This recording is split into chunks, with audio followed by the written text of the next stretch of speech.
Did Roy Blunt foresee that Donald Trump would be the first president in U.S. history to not abdicate power? With the benefit of hindsight, when one goes back to listen to Missouri Republican Senator Roy Blunt's address at Donald Trump's 2016 inauguration, one cannot ignore the very distinct possibility that, even before Trump took office, Senator Blunt was already highly suspicious that Trump was going to be the first president in U.S. history to refuse to leave office. Prepare to feel chills up your spine as you listen to Senator Blunt speak at Trump's inauguration.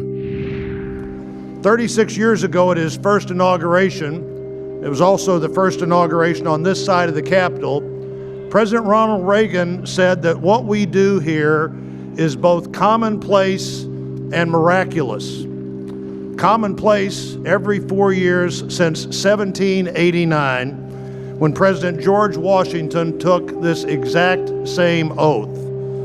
Miraculous because we've done it every 4 years since 1789, and the example it sets for democracies everywhere.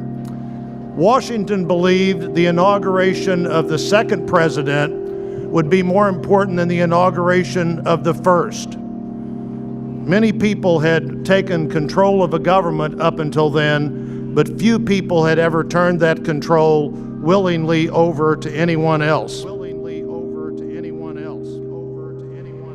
Now contrast those words with how we know the transfer of power went at the conclusion of the 2020 presidential election. All of us here today do not want to see our election victory stolen by emboldened radical left Democrats, which is what they're doing, and stolen by the fake news media. That's what they've done and what they're doing. We will never give up. We will never concede. It doesn't happen. You don't concede when there's theft involved. Now compare that with what his supporters then went on to do at the Capitol building.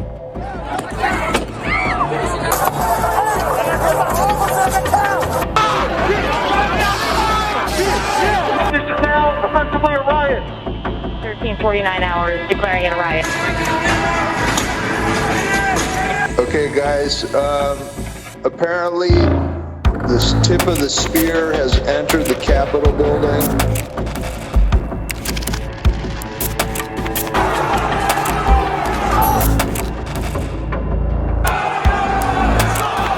If I give this up, they're going to have direct access. At least this Capitol we can defend. We gotta have what we have. Where the fuck are they? There's a 50 has tanked. 1033. I don't see 1033. Where's part of the Capitol? We've been tanked and we've lost the life.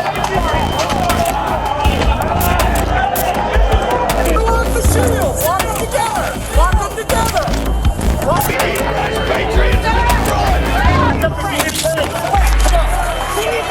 Jimmy, get him to the back! Get him to the back! Get him to the back!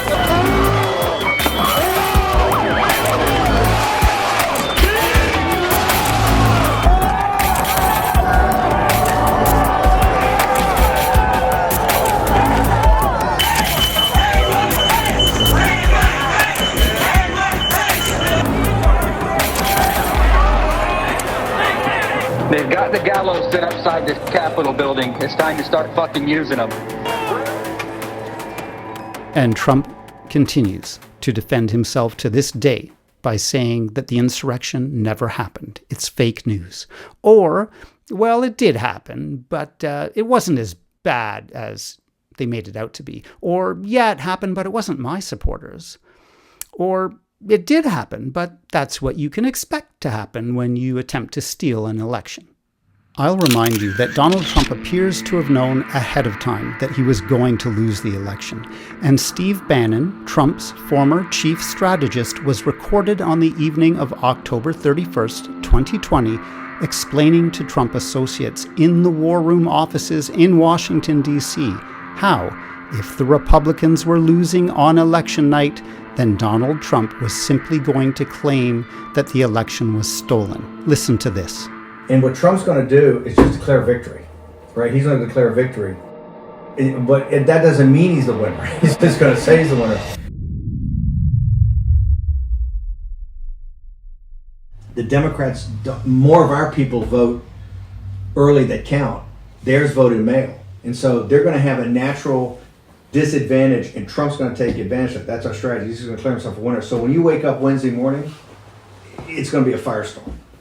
You're going to have Antifa crazy, the media crazy, the courts are crazy, and Trump's going to be sitting there mocking, tweeting shit out, you lose. I'm the winner.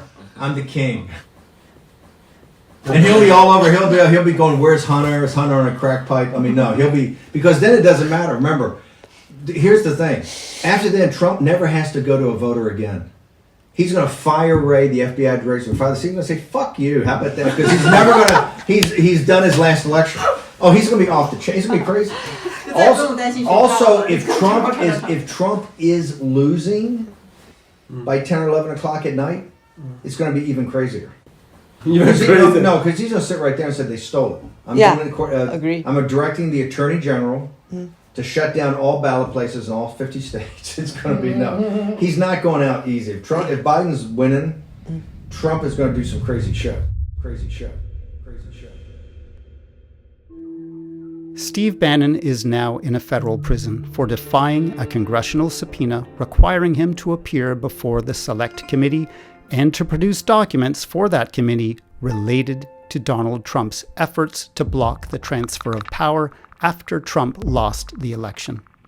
Obviously, Bannon's 4 months in prison pales in comparison to what would have happened to Donald Trump and all of his co-conspirators if those undisclosed documents were to ever see the light of day.